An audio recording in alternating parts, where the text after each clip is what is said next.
Au nom du Père et du Fils et du Saint-Esprit. Amen. Shalom, bien-aimés frères et sœurs dans le Seigneur.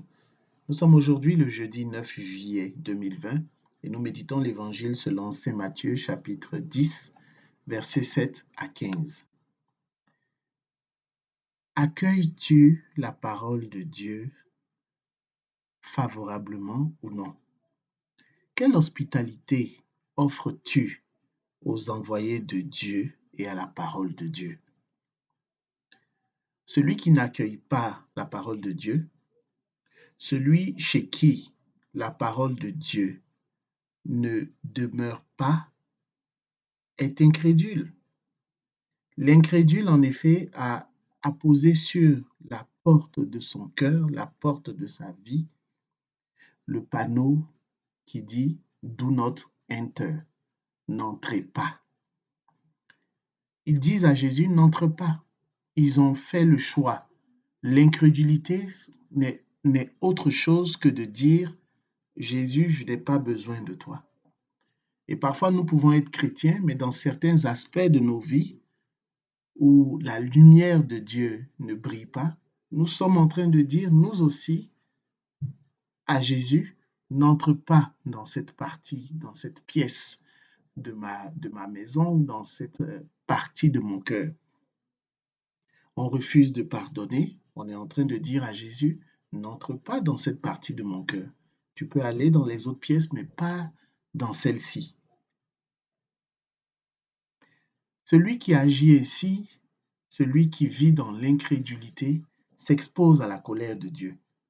Oui, bien-aimés frères et sœurs, Dieu veut que tous les hommes soient sauvés et parviennent à la connaissance de la vérité.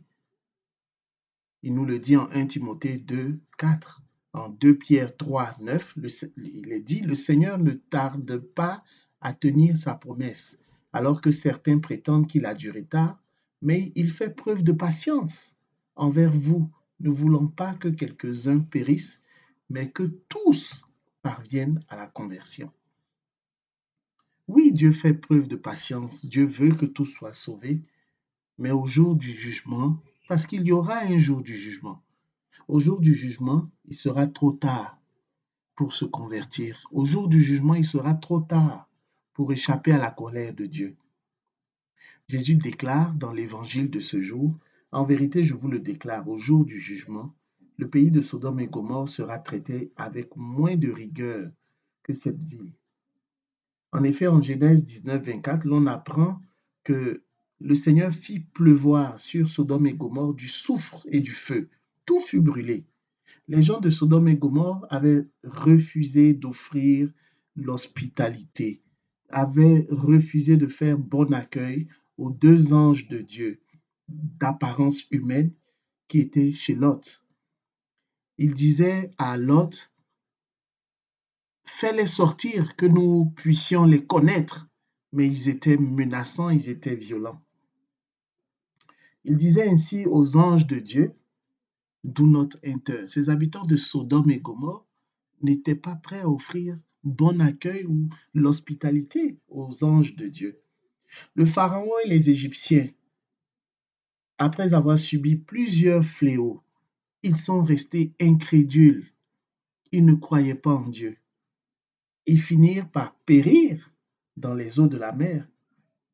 Ils étaient demeurés incrédules et eux aussi disaient à Dieu, do not enter, n'entre pas. Hébreux 13, verset 2 nous dit, n'oubliez pas l'hospitalité, car grâce à elle, certains, sans le savoir, ont accueilli des anges comme la Sunamite qui avait offert à Élisée, l'homme de Dieu, le gîte et le couvert. Élisée prophétisa que la femme, à la même époque, l'an prochain, tiendrait un fils dans ses bras, car elle n'avait pas d'enfant. Plus tard, l'enfant mourut, mais Élisée le ressuscita. Élie, avec la veuve de Sarepta, elle fit bon accueil au prophète. Elle alla lui chercher à boire, elle lui fit à manger alors qu'il ne lui resta plus rien. Le Seigneur opéra pour elle aussi à travers Élie le miracle. Il est dit que la cruche de farine ne tarit pas et la jarre d'huile ne désemplit pas. Abraham et Sarah, juste avant de se rendre à Sodome et Gomorrhe, avaient eux aussi offert l'hospitalité aux anges de Dieu qui devaient se rendre ensuite à Sodome et Gomorrhe. Les anges dirent à Sarah, l'an prochain, à cette même époque, tu auras un fils. Et on sait que Sarah eut Isaac. Marthe et Marie offrirent l'hospitalité à leur ami Jésus qui ressuscita plus tard Lazare. Alors, il y a une récompense qui est attachée à l'hospitalité. Fais bon accueil, offre l'hospitalité à la parole de Dieu que tu entends, que tu peux lire dans la Bible. Que la paix du Seigneur soit avec vous, au nom du Père et du Fils et du Saint-Esprit. Amen.